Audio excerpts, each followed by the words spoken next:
somebody asked me always about the holy fire in Jerusalem. So I decided to bring the candles when I was at Jerusalem for Pascha, 1968, I think. I brought these candles from Greece. When they brought the holy fire out of the Holy Sepulchre, we lit our candles from the holy fire, and you get quite a hot flame from it.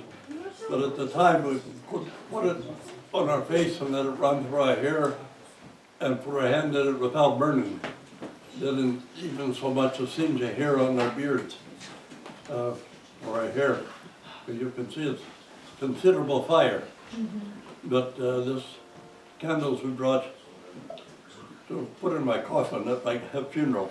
But it's from the holy fire in Jerusalem.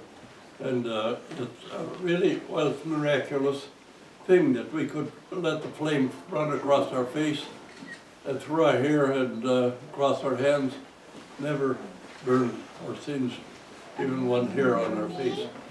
So I wanted to show everybody asking about it every year, so I want to tell something about it. Anyway, that was the size of the fire and the size of our candles. And so it was a great miracle. Today also we celebrated, today was Thomas Sunday. Last Thursday we had we conducted a service for a memorial. Several people had asked for memorial. Although tomorrow, Tuesday is Radonitsa. And on Radonitsa we'll try to visit a couple of the cemeteries at Kladvish. And I'll go to Chilliwack to my father's grave and for my son's grave up in Attic Ferry. But I probably don't have the energy to go more. Anyway, on Thomas Sunday we should think,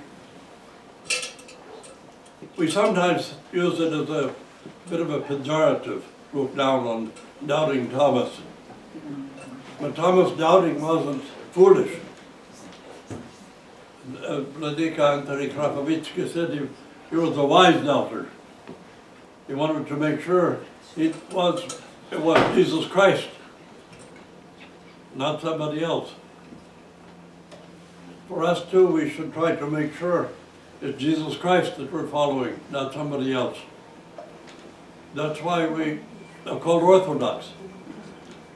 Thomas wanted to make sure he was Orthodox. He wanted to make sure he was worshiping the true and living God. So he was cautious about what he listened to and what he believed. Too many times now people, they listen to these lunatics on the television called televangelists, teaching absolute madness.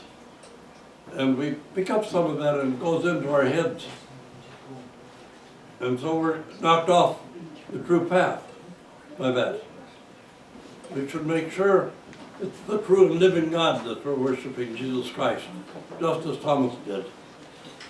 So don't allow yourself to be knocked off the path by these things you hear on television or on social media. You know, social media has a lot of interesting things. Not only is it full of conspiracy theories, none of which you should believe, it's also filled with false medical information, false medical advice, which is very dangerous to people. Tell you, oh, you can lose 20 pounds in 2 days or something, and all kinds of false medical advice. It's something we should think about, the dangers of the false information that comes into our head from so many places. Thomas wanted to make sure he wasn't getting false information. He wanted to know that it was Jesus Christ that he was reaching out to. We should also be very careful. Almost nothing we hear on social media about politics or about medical advice is true. Almost all of it's false.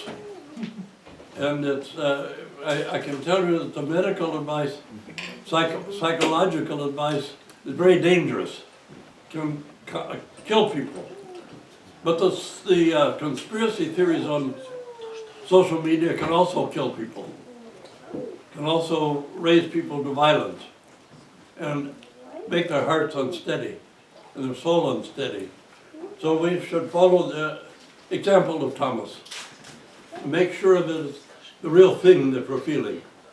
You know, they're just some cautious and some prayer is what we need. So I'll say that. Christ, our true God, who does rise from the dead, have mercy upon us and save us through the prayers of our most dear Lady, the Theotokos and ever Virgin Mary, and of all the saints. Praise good and merciful and befriending God. Christos Voskresie!